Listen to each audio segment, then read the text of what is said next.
Boa noite, irmãos. A paz do Senhor. Vamos dar início ao nosso culto. Abra sua Bíblia no Salmo 30. E eu vou esperar você aquietar o coração, a língua, o ouvido, para a gente começar a cultuar ao nosso Deus com alegria sim, mas com reverência também. Amém, irmãos? Glória a Deus. Salmo 30. Eu te exaltarei, ó Senhor, pois tu me livraste e não permitiste que os meus inimigos se regozijassem contra mim. Senhor meu Deus, clamei a ti por socorro e tu me saraste. Senhor, da cova fizeste subir a minha alma, preservaste-me a vida para que não descesse à sepultura. Salmodiai ao Senhor, vós que sois seus santos, e dai graças ao seu santo nome. Porque não passa de um momento a sua ira, o seu favor dura a vida inteira. Ao anoitecer pode vir o choro, mas a alegria vem pela manhã. Quanto a mim, dizia eu na minha prosperidade, jamais serei abalado. Tu, Senhor, por teu favor fizeste permanecer forte a minha montanha. Apenas voltaste o rosto, fiquei logo conturbado. Por ti, Senhor, clamei. Ao Senhor implorei. Que proveito obterás do meu sangue quando baixo a cova? Louvar-te-á porventura o pó? Declarará ele a tua verdade? Ouve, Senhor, tem compaixão de mim. Sê tu, Senhor, o meu auxílio. Converteste o meu pranto em folguedos, tiraste o meu pano de saco e me cingiste de alegria, para que o meu espírito te cante louvores e não se cale. Senhor Deus meu, graças te darei para sempre. Amém? Glória a Deus. Esse salmo é um salmo sobretudo de ações de graças pela libertação que o salmista estava passando aqui da morte. E ele nos convida a meditarmos sobre o favor do Senhor. O favor do Senhor dura a vida inteira. Hoje de manhã lá na sede nós ouvimos sobre o Salmo 23. E mais uma vez nos apossamos da promessa que nos dias bons e nos dias maus, bondade e misericórdia nos seguem. E se estamos aqui nessa noite, meus irmãos, é porque a bondade, a misericórdia do Senhor nos seguiu durante toda a semana. E nós voltamos para esse local para adorá-lo. Mas adorá-lo de que forma? Da forma que o salmista nos convida nesse Salmo 30. Cingidos de alegria, cantando louvores e dizendo para nossa alma não se calar, e sim cantar louvores. E por fim, dando graças ao nosso Deus, não só hoje, como todo sempre. Vamos orar. Deus, nós te agradecemos, Pai, porque tu és bom e a tua misericórdia dura para sempre. Te agradecemos, Senhor, porque não precisamos correr desesperadamente atrás da tua bondade e da tua misericórdia, porque elas nos seguem todos os dias da nossa vida. Todos os dias, nos dias bons e nos dias maus, somos presenteados pela tua bondade e pela tua misericórdia. E aqui, juntamente com o salmista, queremos dizer nessa noite: canta louvores, ó minha alma, ao teu Deus, porque Ele é bom e a sua misericórdia dura para sempre. Da mesma forma também queremos te render graças, Deus. Entramos na tua presença com ações de graças, porque tu és o nosso Deus todo-poderoso. Tu és o Deus que nos escolheu, que nos tirou de um reino de trevas e nos transportou para o reino do teu Filho amado. E a despeito de tudo que possamos passar nessa terra, esse é o motivo da nossa alegria. A certeza, Senhor, que nada e ninguém pode nos separar do teu amor, porque em Cristo Jesus somos unidos contigo. Te agradecemos por esse dia, te agradecemos pela oportunidade de te cultuar livremente, de declarar louvores a ti e te render graças. Obrigado, Senhor, em nome de Jesus, amém. Glória a Deus. Para alcançar os que estão perdidos, para proclamar a Tua palavra, sermos as Tuas mãos, os Teus pés, onde nós passarmos, e assim pregarmos o Evangelho de Jesus, o único que salva, o único que transforma, o único que liberta, o único que é poderoso para transformar o coração pecaminoso em um coração justo, em um coração santificado, Senhor. Em nome de Jesus, Pai.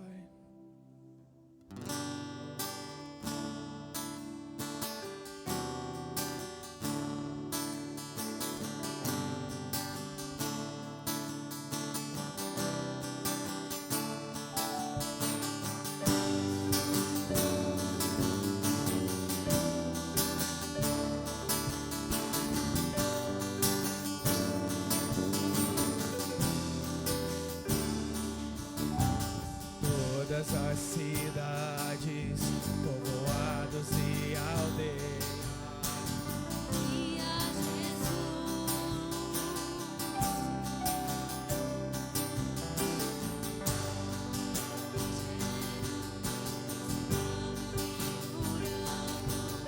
eu seguia Jesus, vendo as multidões,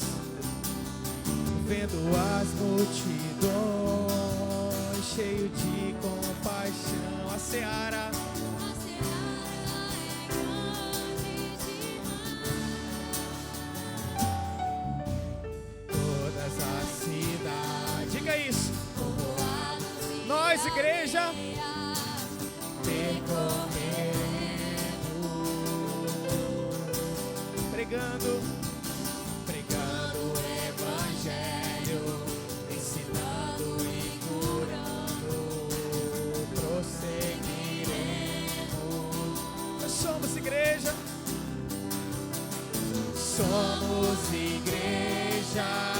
os trabalhadores, somos teu corpo, Jesus. A igreja, somos teus pés, andando em toda parte, somos tuas mãos, curando e abençoando, somos teus olhos, à procura dos aflitos, somos tua boca, proclamando o reino de Deus.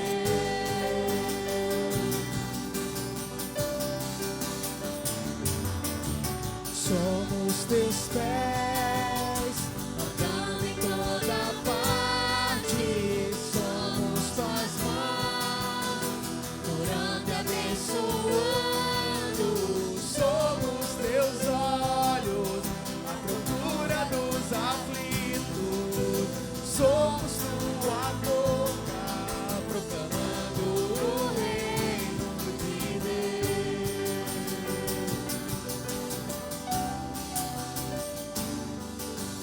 Todas as cidades, povoados e aldeias, percorria Jesus, pregando o Evangelho, ensinando e curando, prosseguia Jesus,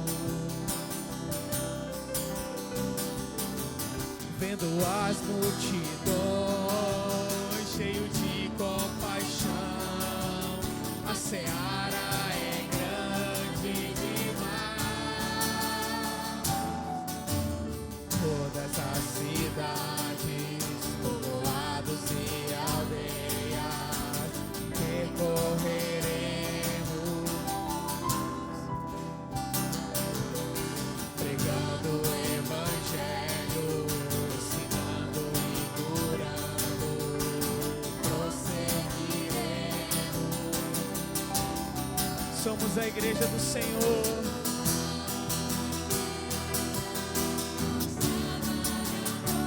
Somos o teu corpo, Jesus. Declare isso.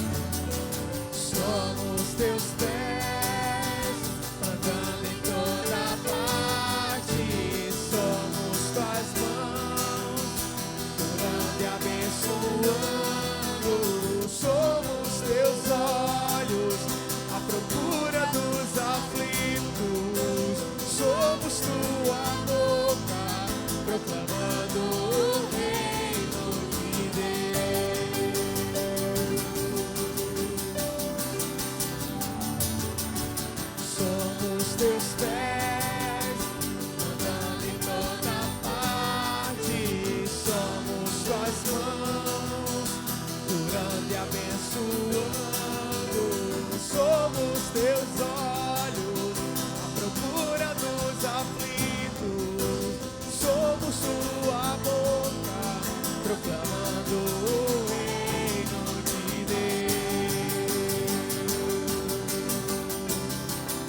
igreja.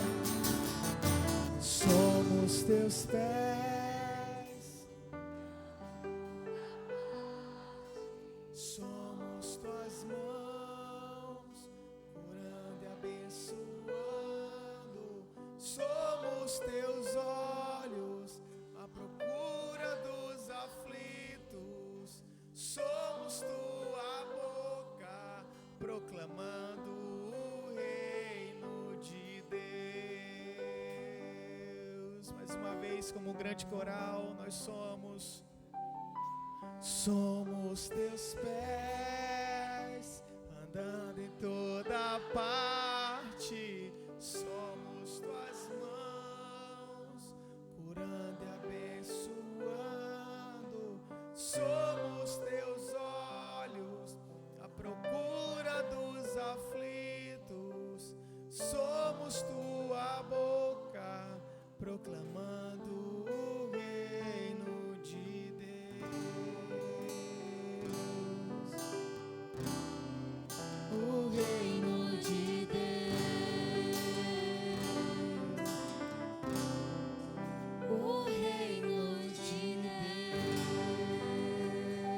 Deus. Glórias a ti, Senhor, somente a ti toda adoração.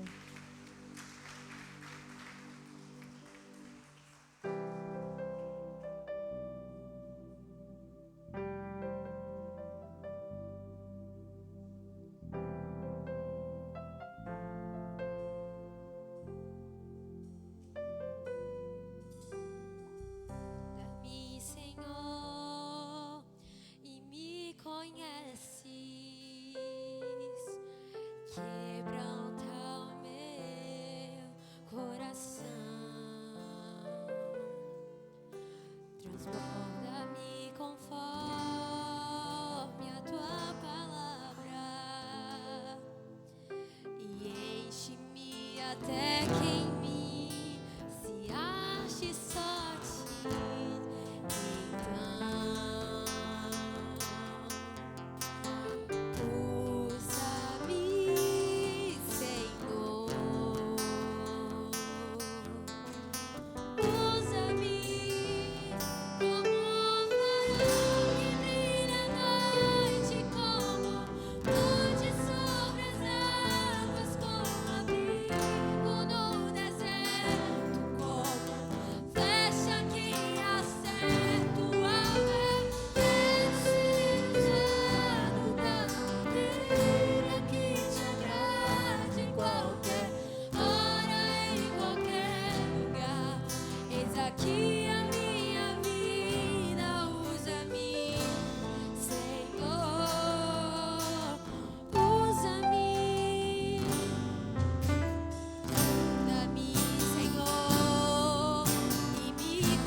Usa-me, Senhor.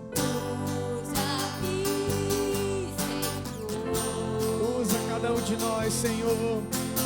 Usa-me como um farol que brilha à noite, como onde sobre as águas, como abrigo no deserto, como flecha que acerta o alvo. Eu quero ser usado da maneira que te agrade, qualquer hora e em qualquer lugar.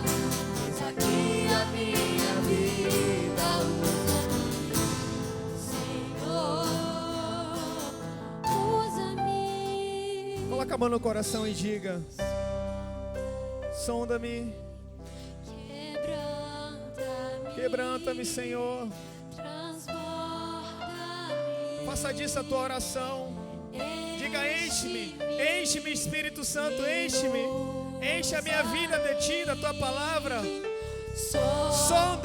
Sonda-me. Quebranta. Em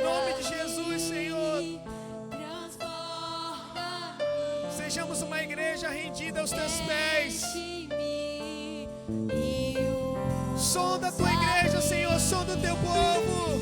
Oh, quebrando os nossos corações. quebranta-me, Em nome de transforma-me. enche essa nação, enche essa igreja. Sonda-nos, Senhor, sonda-nos. Sonda-me, Vem, quebranta o nosso coração. quebranta-me, transforma-me e Enche-me, usa-me. como um farol que brilha à noite, como onde sobre as águas, como abrigo no deserto, como flecha que acerta o alvo. Quero ser usado pra Vida que te agrade em qualquer hora, em qualquer lugar. Eis aqui a minha vida, usa-me. Senhor, usa-me. Só as vozes. Só. Sonda-me, quebranta-me, transforma-me, enche-me e usa-me. Sonda-me, quebranta-me, transforma-me, enche-me e usa-me, Senhor, e usa-me, Senhor.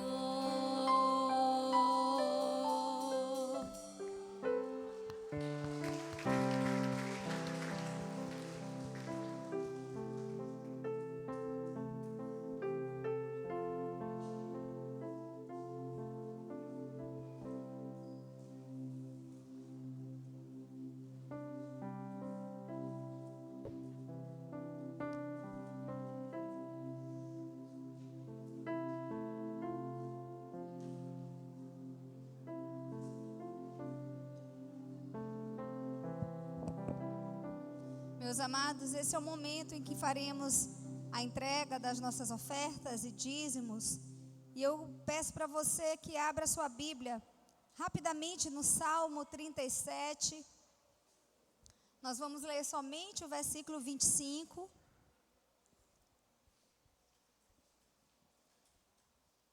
Salmo 37.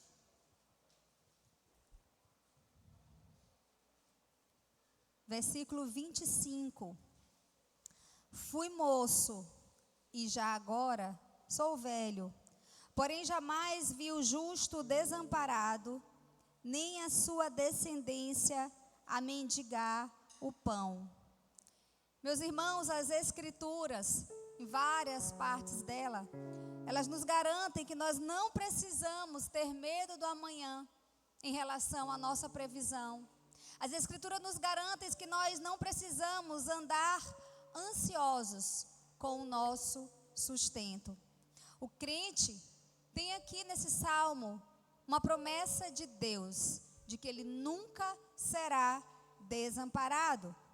Então sejamos bons dispenseiros daquilo que o Senhor tem colocado nas nossas mãos.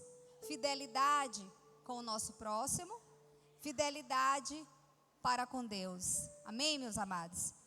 E dessa forma nós vamos nesse momento trazer a presença do Senhor, continuando esse tipo de adoração, adorando a Ele, devolvendo um pouco daquilo que Ele tem nos dado. Ele é bom, tem suprido as nossas necessidades e com alegria tragamos na presença dEle os nossos dízimos, as nossas ofertas, que também são usadas, e acima de tudo são usadas para o avanço do reino, amém?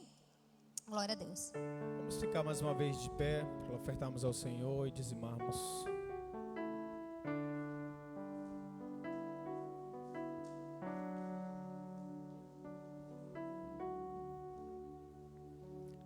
meu coração e tudo que há em mim. Entrego meu viver por amor a ti, meu rei. Meus sonhos rendo a ti e os meus direitos dou. O orgulho vou trocar pela vida do Senhor. E eu entrego tudo a ti, tudo a ti. E eu entrego tudo a ti, tudo a ti.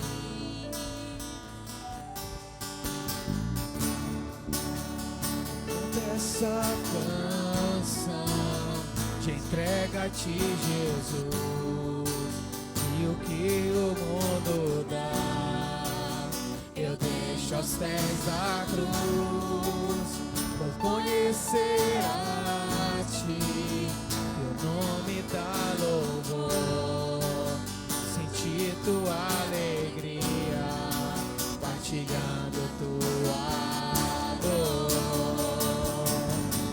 E eu entrego tudo a ti, tudo a ti. E eu entrego tudo a ti, tudo a ti. Oh, e eu entrego tudo a ti, tudo a ti. Oh, e eu entrego tudo a ti, tudo a ti. E Eu entrego tudo a ti, tudo a ti.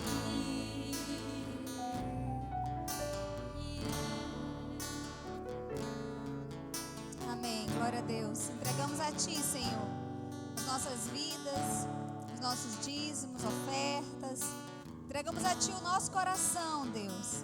Entregamos a Ti a nossa fidelidade. Lançamos sobre Ti as nossas ansiedades.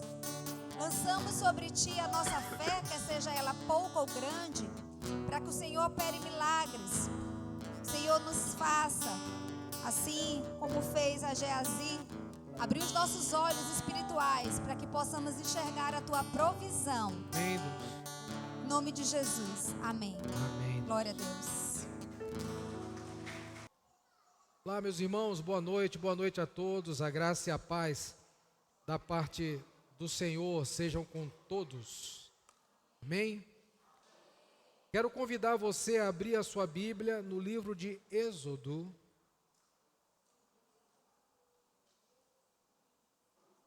capítulo 18. Êxodo, capítulo 18, do versículo 13 ao verso 27. Êxodo, capítulo 13, Êxodo, capítulo 18, perdão, do verso 13 ao verso de número 17. E na medida em que você for encontrando, vai te colocando de pé, para que possamos fazer a leitura dessa porção juntos e em seguida orarmos mais uma vez a Deus. Êxodo capítulo 18, verso 13. Quero compartilhar com vocês nessa noite um tema aqui, baseado em 3 lições que podemos aprender E o tema é multiplicação de propósito. Muito mais do que multiplicar célula, é multiplicar propósito. Vamos para a leitura. No dia seguinte, assentou-se Moisés para julgar o povo, e o povo estava em pé diante de Moisés desde a manhã até o pôr do sol.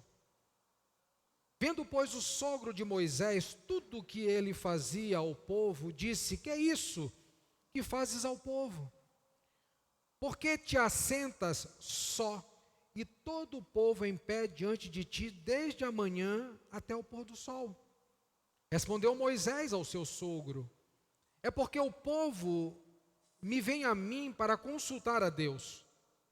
Quando tem alguma questão, vem a mim para que eu julgue entre um e outro, e lhes declare os estatutos de Deus e as suas leis. O sogro de Moisés, porém, lhe disse: não é bom o que fazes. Sem dúvida desfalecerás tanto tu como este povo que está contigo, pois isso é pesado demais para ti. Tu só não podes fazer. Ouve, pois, as minhas palavras, eu te aconselharei, e Deus seja contigo.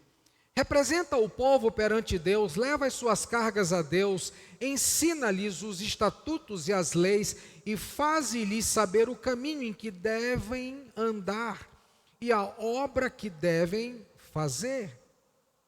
Procura dentre o povo homens capazes, tementes a Deus, homens de verdade, que aborreçam a avareza. Põe-nos sobre eles por chefe de 1000, chefe de 100, chefe de 50 e chefe de 10, para que julguem este povo em todo o tempo. Toda causa grave trarão a ti, mas toda causa pequena, eles mesmos julguem este povo em todo o tempo. Será assim mais fácil para ti, e eles levarão a carga contigo. Se isso fizeres e assim Deus tu mandar, poderás então suportar, e assim também todo esse povo tornará em paz ao seu lugar. Moisés atendeu às palavras de seu sogro e fez tudo quanto lhe dissera. Escolheu Moisés homens capazes em todo Israel e os constituiu por cabeças sobre o povo, chefes de 1000, chefes de 100, chefes de 50 e chefes de 10. Estes julgaram o povo em todo o tempo. A causa grave trouxeram a Moisés, e toda a causa simples julgaram entre eles. Então se despediu Moisés de seu sogro, e esse se foi para a sua terra. Vamos orar. Muito obrigado, Senhor, pela tua palavra. Muito obrigado, Pai, porque esse conselho de Jetro para Moisés também é um conselho para nós. E nós queremos apreciá-lo nessa noite, a fim de compreender a aplicação desse conselho na vida do teu povo, para que o teu nome seja glorificado e o teu povo viva em paz. Em nome de Jesus, amém, amém e amém. Podeis assentar. Meus irmãos, como que vocês montam um quebra-cabeça? Não sei quantos aqui gostam de brincar de quebra-cabeça, ou já brincaram em algum momento de quebra-cabeça. Alguns preferem começar pelas bordas e depois preenchem o interior. Outros podem começar pelo interior e vão chegar na borda. A estratégia é o que menos importa. Mas o que importa de fato e de verdade é que todas as peças, elas são importantes. Para que o quebra-cabeça possa ser montado plenamente, totalmente, é importante e fundamental que todas as peças estejam presentes. Sem ela, o quebra-cabeça nunca ficará montado. Meus irmãos, todos nós precisamos de alguém, porque nenhum de nós foi chamado para ser uma ilha. Nenhum de nós foi chamado para o ostracismo. Nenhum de nós foi chamado para viver isolado no seu mundo, na sua realidade, nas suas questões. Nós não fomos chamados para sermos deixados e nem tampouco para deixarmos as pessoas para trás. Mas fomos chamados para juntos vivermos os propósitos que Deus tem estabelecido para a nossa vida. Por isso, nessa noite, muito mais do que multiplicar células, a essência desse encontro está em multiplicar propósitos. Em Efésios capítulo 4, verso 15, Paulo falando sobre unidade, ele vai dizer: mas, seguindo a verdade em amor, cresçamos em tudo naquele que é a cabeça, Cristo, de quem todo o corpo, bem ajustado e consolidado pelo auxílio de toda a junta, segundo a justa cooperação de cada parte, efetua o seu próprio aumento para a edificação de si mesmo em amor. Fomos chamados para, como corpo de Cristo, crescermos. Fomos chamados para, como corpo de Cristo, promovermos crescimento na vida dos outros e permitirmos que os outros produzam crescimento na nossa vida. Moisés era o grande líder, mas Jetro, o grande sogro. Um homem disposto a ouvir conselho, um homem disposto a dar conselho, de maneira que todo Israel foi tremendamente abençoado. Meus irmãos, o verso de número 13 que nós lemos nos diz assim: no dia seguinte. Mas a pergunta que podemos fazer de todo esse capítulo é: o que aconteceu no dia anterior? E o dia anterior, ele traz consigo muitas preciosas lições para a vida de Jetro, como também para a vida de Moisés e do povo. O texto nos fala, o texto que nós não lemos no verso 1, nos diz que Jetro, ele ouve boas notícias a respeito de Israel e daquilo que Deus fez através de Moisés, libertando do Egito, suprindo suas necessidades durante a travessia no deserto, dando vitória sobre os amalequitas. E essas boas notícias chegaram aos ouvidos de Jetro. É o que acontece no dia anterior. Do verso de número 5 ao verso 7, Moisés então recebe de Jetro, que lhe faz uma visita, a sua esposa e os seus 2 filhos. Então Jetro promove aquele reencontro. Alguns comentaristas dizem que Moisés estava 15 meses distante de Zípora, porque ele estava naquela missão de libertar o povo. E é Jetro quem vai fazer o reencontro do filho amado, dos filhos amados e da esposa amada com o grande líder. Ele promove então esse encontro. A última vez que temos alguma menção de Moisés e Zípora é no capítulo 4, do verso 24 ao 26, quando eles estão numa estalagem e depois ele segue na sua missão para libertar o povo. 15 meses depois, provavelmente, Jetro promove esse encontro. O verso de número 8 diz que quando Jetro, ele chega, Moisés o recebe, o convida para a sua tenda, e não é mais agora o que Jetro sabe do que aconteceu, mas aquilo que Moisés compartilha da obra de Deus, o que Deus havia feito em todos esses meses. Jetro então é tomado de alegria, nos fala o verso 9 ao 11, e ele então reconhece que só Deus é o único Deus de toda a terra. E o verso 12 nos mostra que ele vai cultuar a Deus.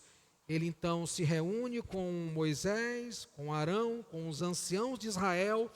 Eles sacrificam ao Senhor, eles comem pão, e diz o texto na parte final do verso de número 12, que eles fazem tudo isso diante ao Senhor em culto. Se pudéssemos resumir o capítulo 18 de Êxodo, nós poderíamos dizer: a chegada de Jetro na vida de Moisés, o culto, mas sobretudo o conselho. E é aqui que eu quero trazer 3 lições sobre multiplicação de propósitos. E a primeira lição nós encontramos no verso 13. Quando Jetro vai ao encontro de Moisés e ele está julgando o povo. E a primeira lição que podemos aprender aqui é: não existe igreja sem pessoas. Você pode até ter um prédio e querer chamar o prédio de igreja, se não tiver gente, não é igreja. Na Europa, algumas igrejas ou prédios estão fechando, sendo vendidos e se transformando em bar, porque não tem mais pessoas. Tamanha frieza do cristianismo naquele lugar.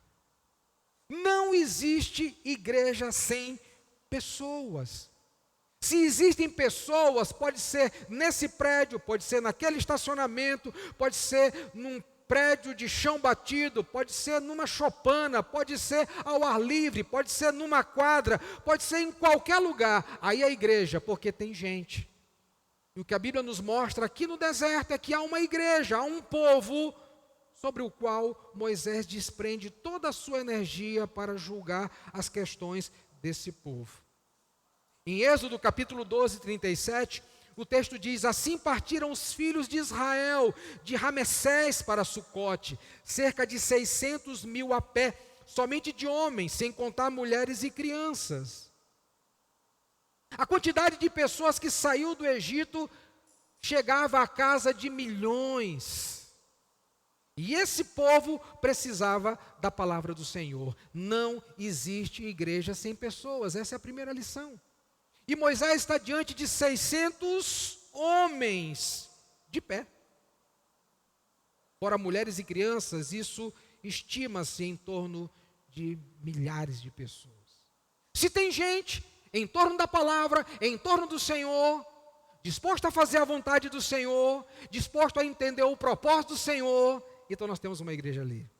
E essa igreja está aqui, presente, porque existe pessoas. Não importa se 100, não importa se somos milhares, o nosso propósito é depender da palavra. Se 100, se 50, se 200, se milhares, não importa. O nosso propósito é exatamente esse. Moisés trazia os estatutos, diz o verso 16. Ele trazia as leis, diz o verso 16. Porque nós dependemos da palavra. Qual o primeiro propósito? Não existe igreja sem pessoas.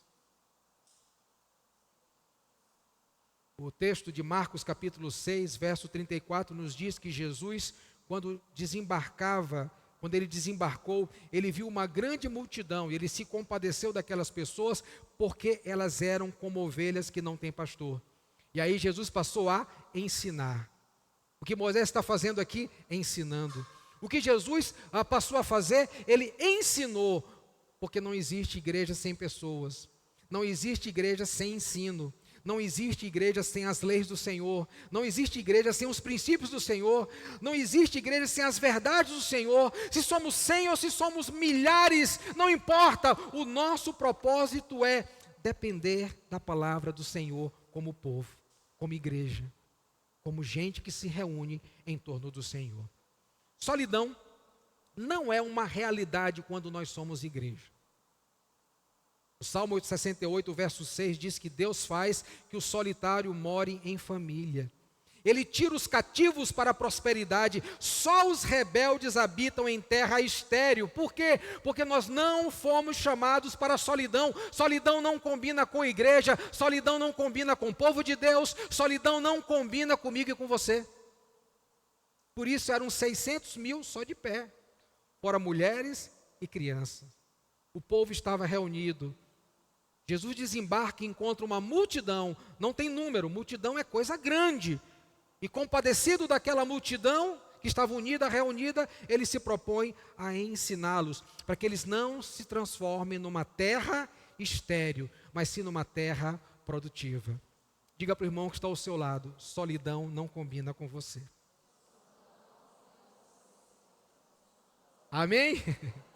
Não existe igreja sem pessoas. Solidão não combina com você. E eu quero então fazer uma pergunta para você nessa noite. De qual igreja você faz parte? Da sua ou da de Jesus? Porque tem muita gente que faz parte da sua igreja. Ele fala: eu sou a igreja, eu vou quando eu quero, quando eu tenho vontade, quando eu acho, quando eu devo, quando eu sinto. Essa igreja é sua. Mas a igreja de Jesus é aquela que se reúne para aprender as verdades de Jesus. De qual igreja você faz parte? Da sua ou você faz parte da igreja de Jesus? Lá em Mateus capítulo 18, do verso 1 ao verso 17, você vai ver a expressão ganhar se repetindo. Se o teu irmão pecar, você vai lá e fala com ele. Se ele se arrepender, você ganhou. Mas se ele não se arrepender, chama uma testemunha. Se ele se arrepender, ganhou. Se ele não se arrepender com a testemunha, chama a igreja. Se ele se arrepender, ganhou. A igreja de Jesus tem um verbo, ganhar. E sabe quando nós ganhamos? Quando aqueles que estão em pecado se arrependem, se voltam para o Senhor e servem ao Senhor e adoram ao Senhor. Igreja é lugar de ganhar. Não há igreja sem pessoas. E se pessoas estão ali, como igreja do Senhor, o verbo delas é ganhar. Porque cada vez que nós somos aconselhados, como Moisés foi por Jetro, e acolhemos aquele conselho no coração, ganhamos. Moisés ganhou naquele dia, porque ele recebeu um conselho. Eu e você ganhamos quando alguém nos aconselha na palavra, e nós saímos do pecado, do ostracismo, do isolacionismo, e vivemos como o corpo de Cristo, porque não existe igreja sem pessoas. Primeiro propósito. Em Atos 27 nos diz assim, no primeiro dia da semana. Qual é o primeiro dia da semana, irmãos? Hã? Não é segunda? Não, segunda é o segundo dia, né? Então no primeiro dia da semana, o dia do Senhor, nada concorre com esse dia. Nada. Então, no primeiro dia da semana, o que os irmãos do primeiro século faziam? Eles estavam reunidos com o fim de partir o pão. Paulo, que devia seguir viagem no dia imediato, exortava-os. Mas aí Paulo se prolongou naquele domingo, e o discurso, a pregação, a exortação, o ensino, chegou à meia-noite.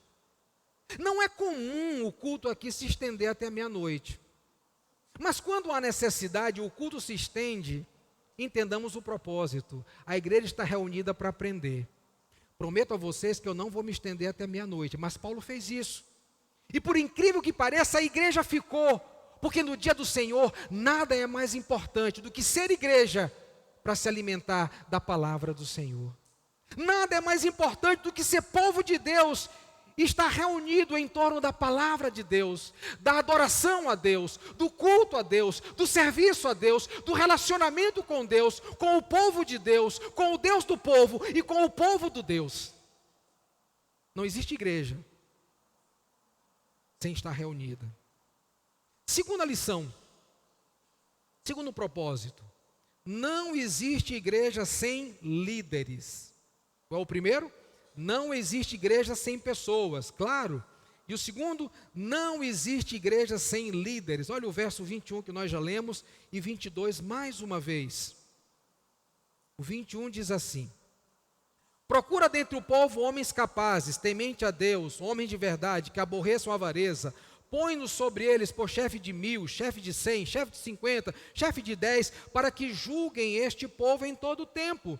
Toda causa grave trarão a ti, mas toda causa pequena eles mesmos julgarão.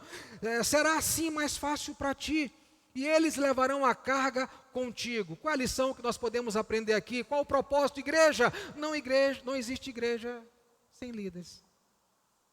Não existe igreja sem líderes.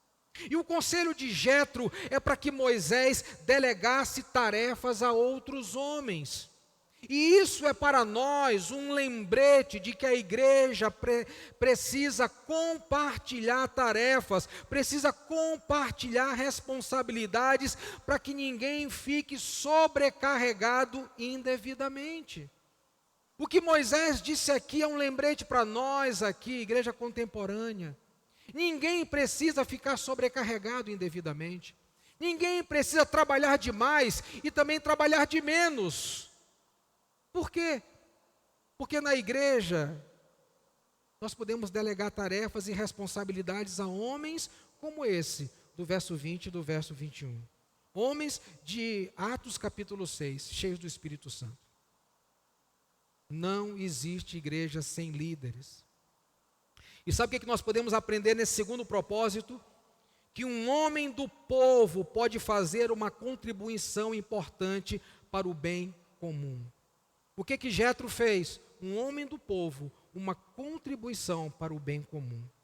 Aquela contribuição de Jetro foi indispensável na vida de Moisés. Tentem imaginar quantas pessoas existiam lá? 600 de pé, fora homens e mulheres, então eram milhares.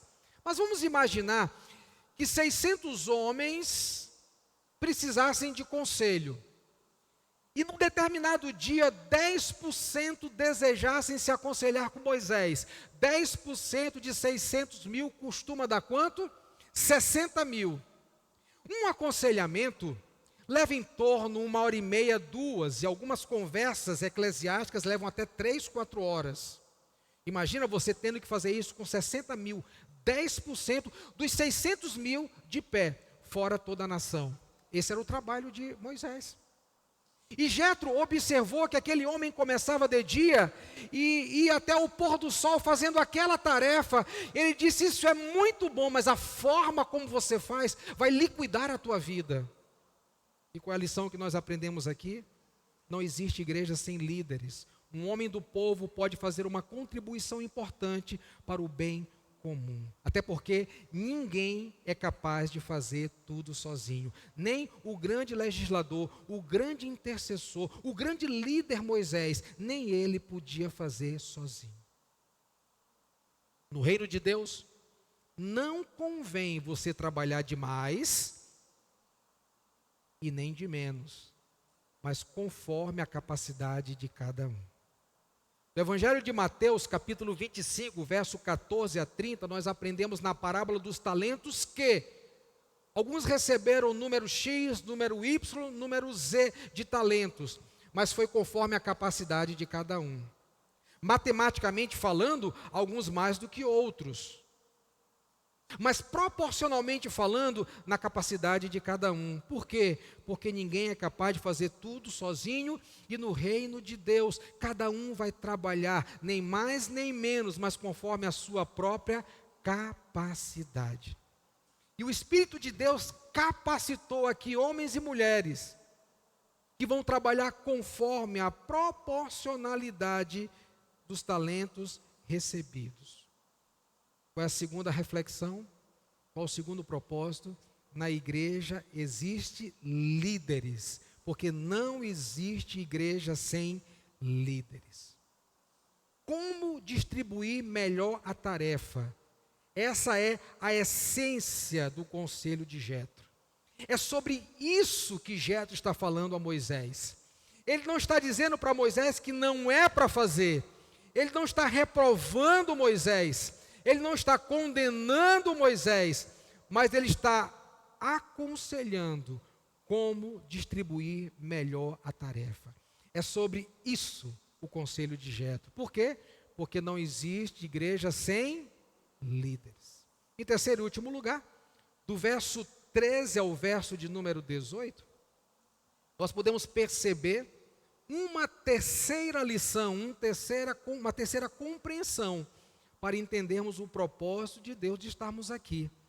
E a terceira lição é, quando Moisés está ali julgando o povo, é o dia seguinte, ele faz isso de manhã até o pôr do sol, diz a parte B do verso 13, Jetro vê isso e fala assim: isso não vai ser bom para ti, isso aí você vai acabar com esse povo, vai acabar com a tua vida. Apesar de ser o trabalho de Deus, mas você precisa dividir as tarefas, é sobre isso o meu conselho. E sabe qual é a terceira lição que nós podemos aprender aqui dessa história? É que não existe igreja sem desafios.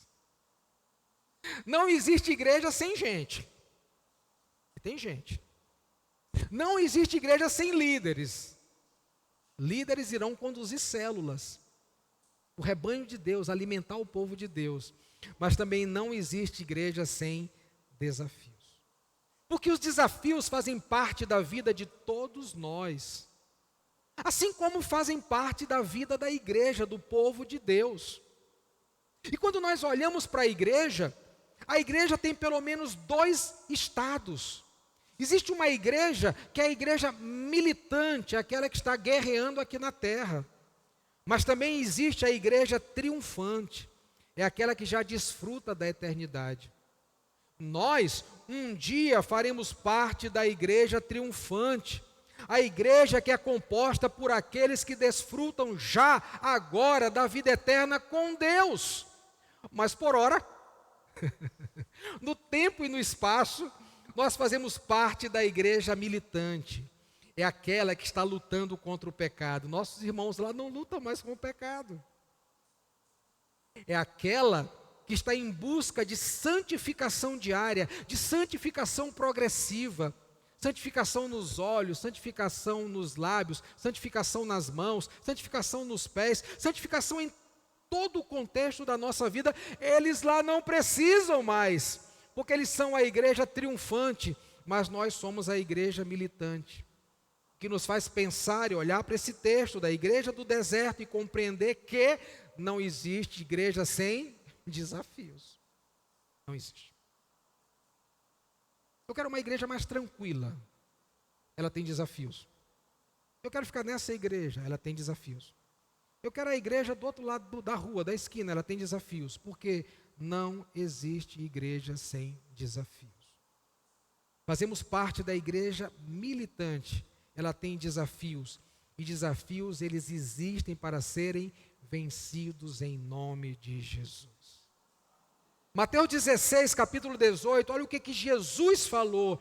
Também eu te digo, ele está falando para Pedro isso, tu és Pedro, mas sobre essa pedra, sobre esse fundamento, sobre essa verdade, eu edificarei a minha igreja, e as portas do inferno não prevalecerão contra ela.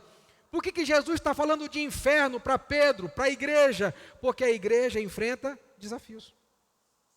Moisés está com a igreja no deserto vivendo desafios. Imagina aquele povo que saiu do Egito. Acabaram de ser libertos. Eles atravessam o deserto, já estão manifestando que são povo. Reclamando porque não tem água, reclamando porque não tem comida, e Deus dá água, transforma as águas amargas em águas potáveis lá em Mara. O povo está com fome, ele manda maná. O povo que reclama, ele muda o cardápio, manda codornizes. Os inimigos se levantam, como no caso dos amalequitas, e Deus dá livramento. A igreja está militando. A igreja tem seus desafios. A igreja tem as suas lutas. Jesus está dizendo que as portas do inferno estão lá. Mas elas não resistirão, elas não prevalecerão, porque a igreja chega diante desse desafio, avança e derruba a porta. Você chega em casa meia-noite, ninguém abre o portão. Você buzina, ninguém abre o portão. Quem é que está com o controle? É você, porque você está no carro, se botar a primeira, se engatar a primeira e acelerar, derruba o portão. Assim é a igreja diante do portão do inferno. Assim é a igreja diante das portas do inferno. Não é a porta que avança, é a igreja que avança e acelerando, derruba o portão e liberta os cativos. Célula é a igreja reunida, avançando contra o portão, derrubando o portão e pregando Cristo, aquele que liberta do cativeiro.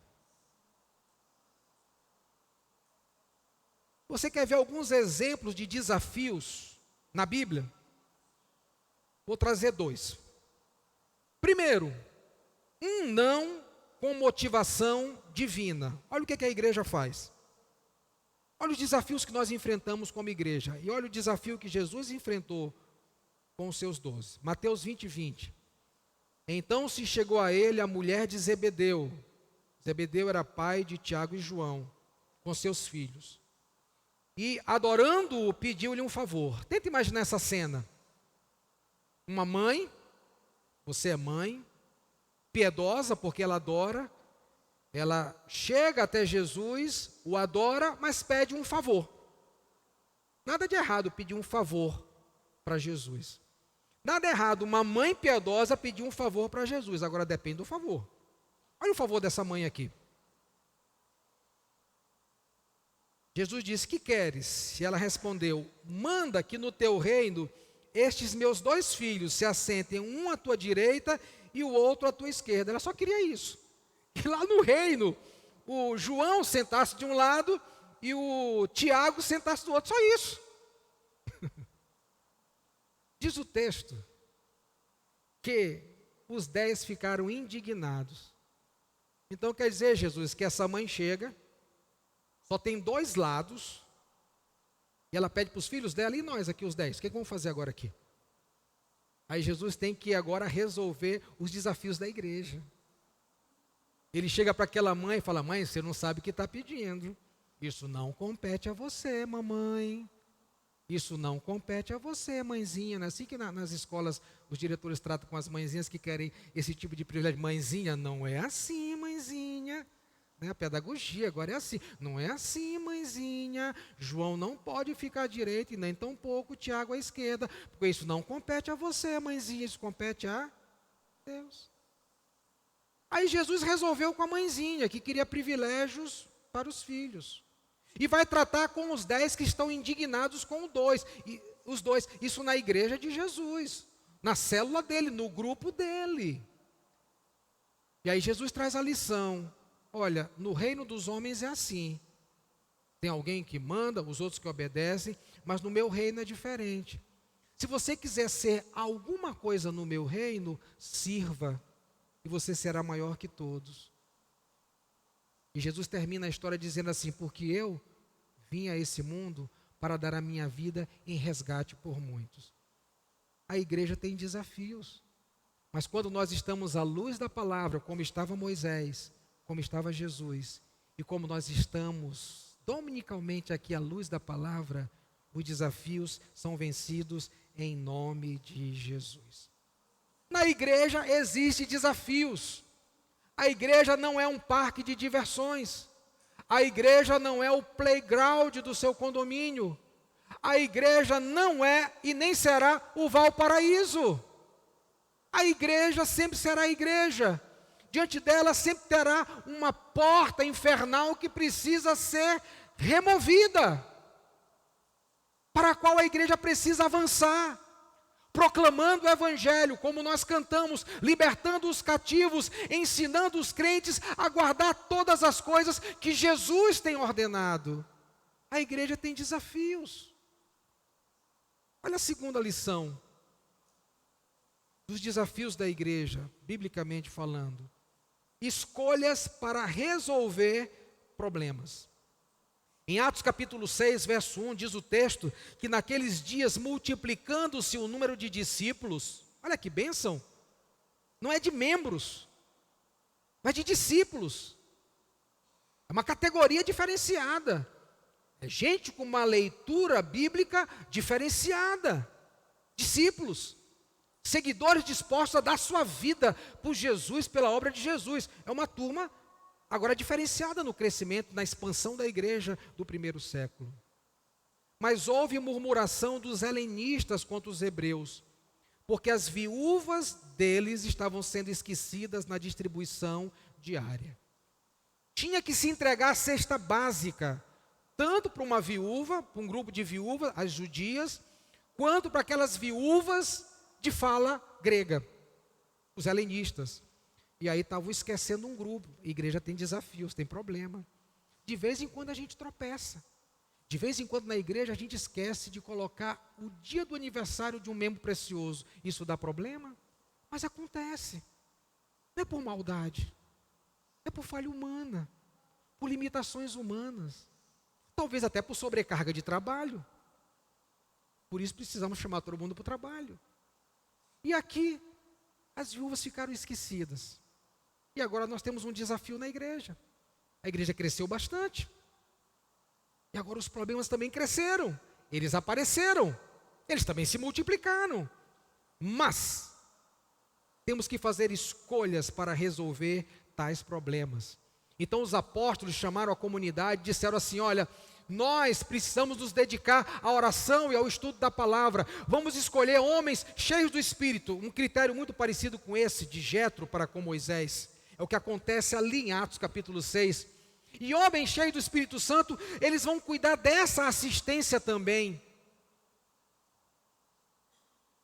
E eles venceram aquele desafio. Porque a igreja é formada por gente, igreja é formada por líderes, mas igreja também é formada por desafios.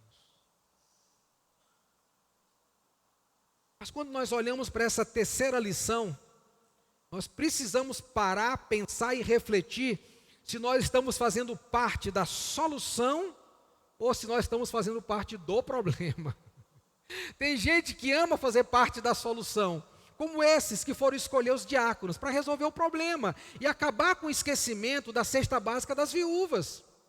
Mas tem gente que prefere fazer parte do problema e no lugar de colocar água no fogo, ele coloca gasolina, tá vendo? Você não é amada na igreja, viuvinha. Porque se você fosse uma viúva legítima e judia, você nunca seria esquecida. Mas como você é uma viúva de fala grega no meio dos judeus, estão esquecendo você, tá vendo? O teu nome na lista da multiplicação do céu foi o último. Isso fala muito sobre você. É porque eles não te amam, não te valorizam.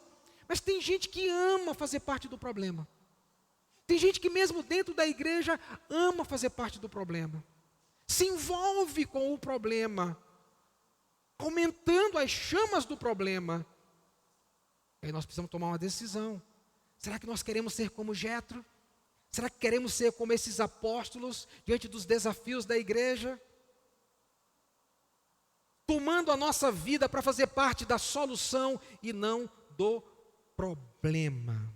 O capítulo 17 de Êxodo, que nós também não lemos, do verso 8 em diante, conta uma história muito interessante para refletirmos quando nós pensamos em sermos parte da solução e não do problema.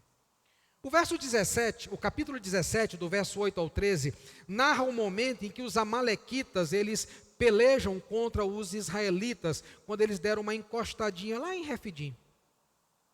E aí, eles vieram com tudo para cima dos israelitas. Moisés, ele então sobe lá no cimo do monte, e ele levanta a sua mão e o bordão, porque o bordão, ele representava o poder de Deus que fez milagres, a autoridade de Deus que fez prodígios, que libertou o povo. Tinha um símbolo naquele bordão. E quando Moisés, ele levantava o bordão, os israelitas venciam os amalequitas. E quando Moisés baixava o bordão, os amalequitas avançavam contra os israelitas. E aí 2 homens, um chamado Arão e outro chamado Ur, eles subiram com ele. E sabe o que eles fizeram? 2 coisas. Uma, eles tomaram uma pedra e puseram por baixo de Moisés. Ele se assentou. Em outras palavras, o que Arão e Ur fizeram foi arrumar uma cadeira para Moisés. Você está cansado, meu filho? Senta. Uma boa iniciativa. Mas isso não garantia vitória. O que garantia a vitória era as mãos de Moisés levantadas, segurando o bordão. Aí sim os israelitas venciam e Josué estava lá embaixo pelejando. Uma vez sentado, o que Arão e Ur fizeram? Seguraram nas mãos de Moisés. E agora, estava todo mundo vencendo. O que nós podemos aprender aqui? Quando nós estamos fazendo parte da solução, é que homens unidos estão em prol do mesmo objetivo.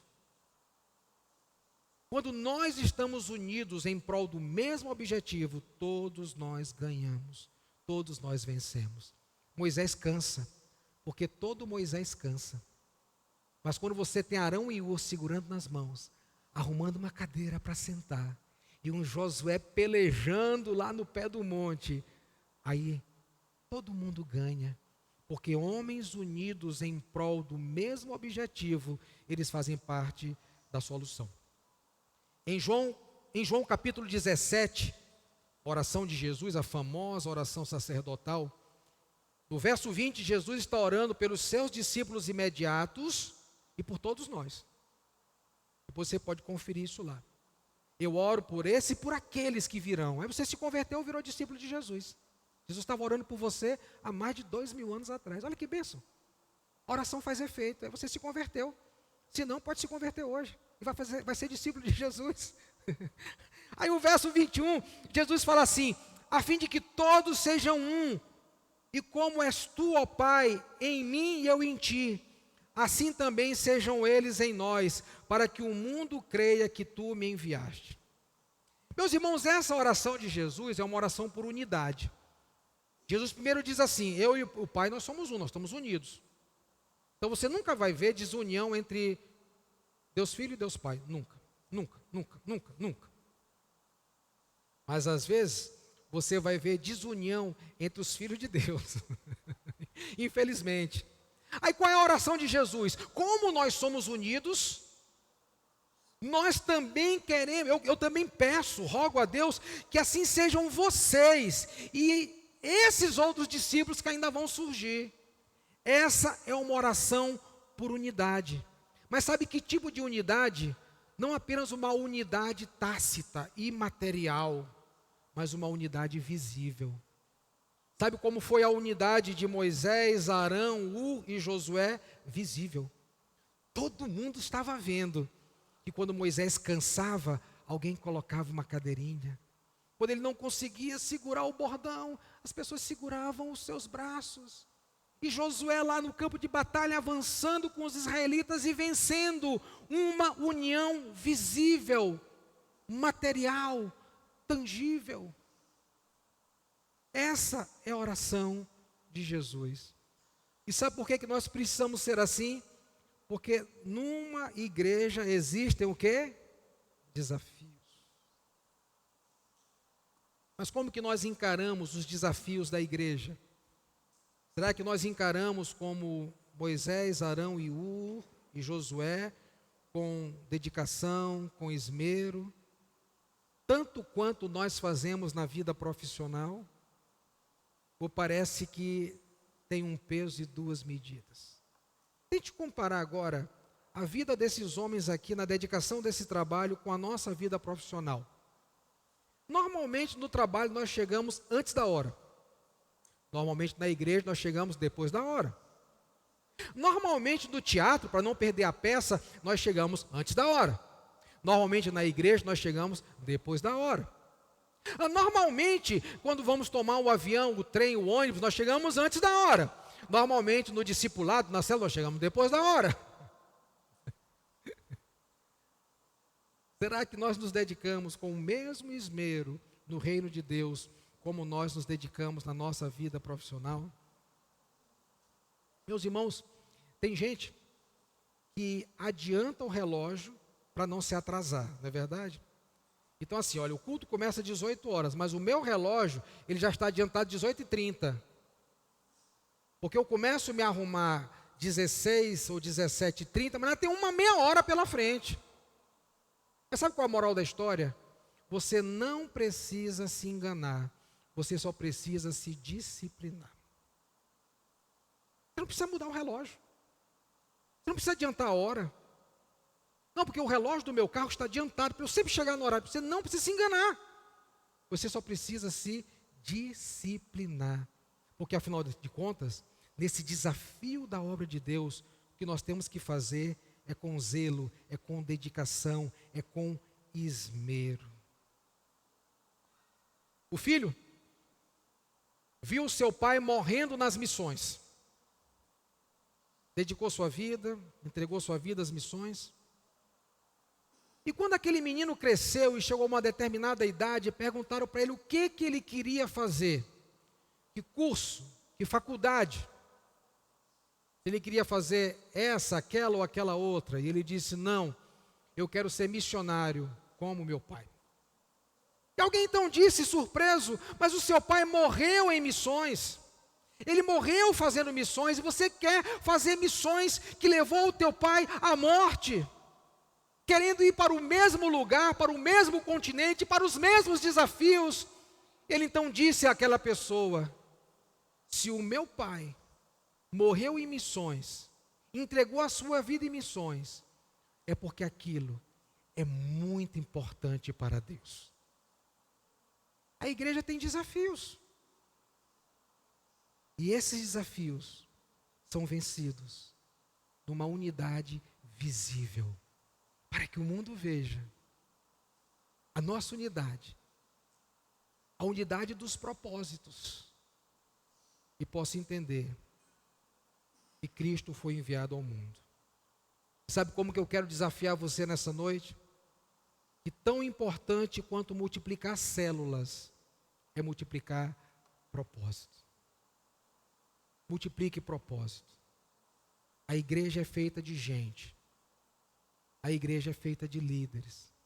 E na igreja nós temos desafios. Mas quem criou a igreja foi Jesus, foi Deus. E as portas do inferno não prevalecem contra a igreja. E sabe o que você pode falar comigo nessa noite por conta dessa verdade dita por Jesus?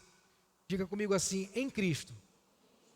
Diga: em Cristo eu sou mais que vencedor. Porque a igreja enfrenta desafios, mas em Jesus ela vence todos eles. Amém. Glória a Deus. Amém.